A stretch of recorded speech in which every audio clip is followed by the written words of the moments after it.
Hey guys, welcome to Mark Levinson Reveals. I'm George LaBoda, and today we're going to talk about car photography.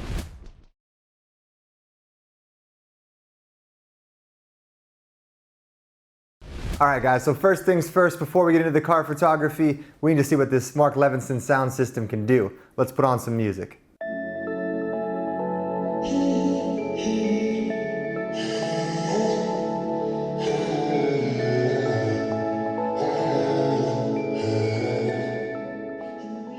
So between my blog Gent's Lounge and my previous job working for Discovery Channel, I've been shooting cars for the last 7 years. So while I was working at Discovery Channel, not only did I have the chance to shoot some of the most exclusive supercars in the world, sometimes even before they released, but I also had the opportunity to work with and learn from some of the greatest car photographers in the world. This took my car photography from good to great. So today I'm going to share with you some tips and tricks that I learned along the way.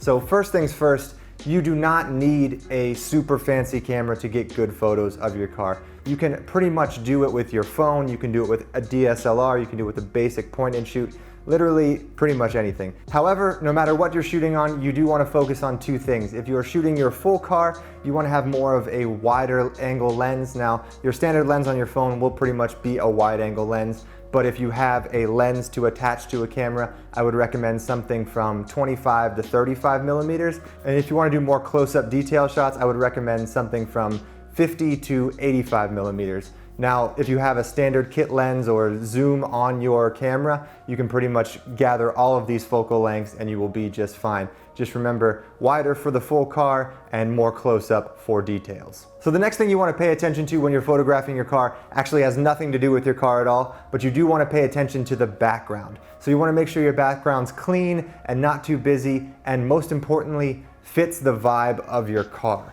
So if you have something that's like a sports car or a luxury sedan, a cityscape might be really, really nice for a background.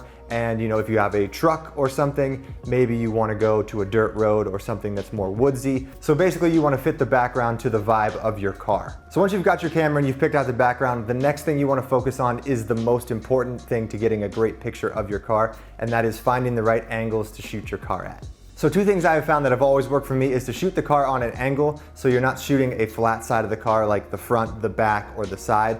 Basically you want to angle the nose of your car kind of off center to where you are shooting, and then always shoot a little lower than you think you need to.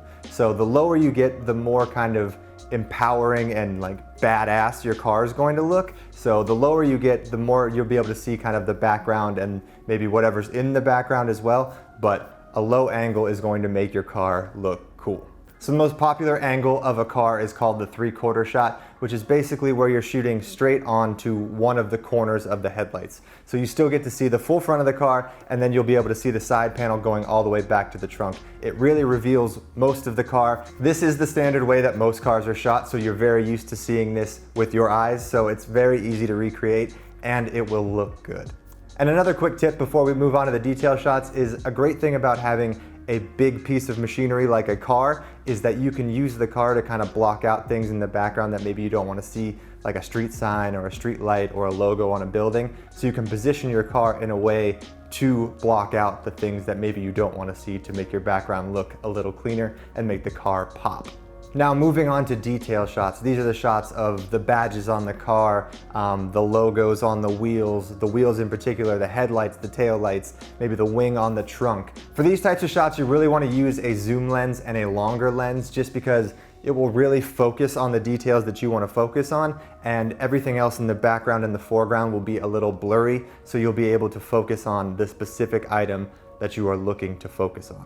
And last but not least, guys, if you want to get some detail shots or some shots of the inside of your car, I do recommend going to an area that is more shaded, because if there is sun blaring through the windows, you're going to have some very hot spots and some very dark spots in your photos. So if you can find some place under a tree or something with a roof over your head where the light will be even throughout the car so you don't get those hot and cold spots, and it will just look a hell of a lot better. For those of you that might be looking to add a subject to some of your photos or a person in there, I would recommend following all of the previous tips. Focus on the car, get the car angles correct, and then place the person in the frame where they fit with the angle that you have for the car. So make sure the person is secondary, get the car angles right first, and then just kind of place your person around the car in different places to see how they interact and look with the car.